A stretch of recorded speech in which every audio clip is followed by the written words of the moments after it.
कंचन राज हाजीपुर वैशाली।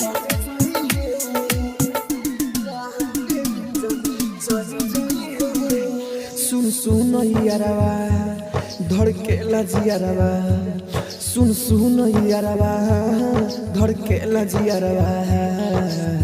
ससुरा से उनका कोई आई है नान के दिन जान चली जाई है। ससुरा से उनका कोई आई है नान के दिन जान चली जाई है। सुन सुन यारवा धड़केला जियारवा, सुन सुन यारवा धड़केला जियारवा।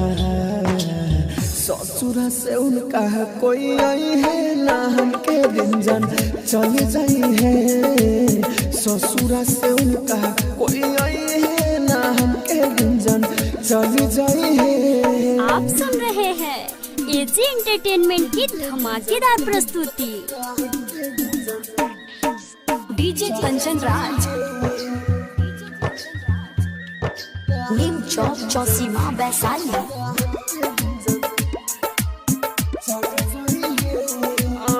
गाड़ी लगी जब उनका दूरा चल जाई दिलवा पर हमारा छुरा। गाड़ी लगी जब उनका दूरा चल जाई दिलवा पर हमारा छुरा। शाम बन के ढल जाई है नहर के दिन जान चले जाई है।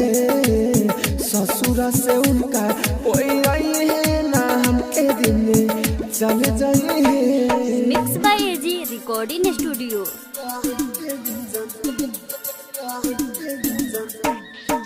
डीजे कंचन राज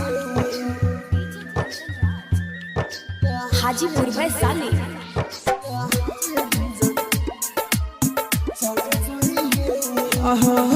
के फोन हमारा से कहली बात हो। राहुल राजधानी के कोठी कैसे रात हो।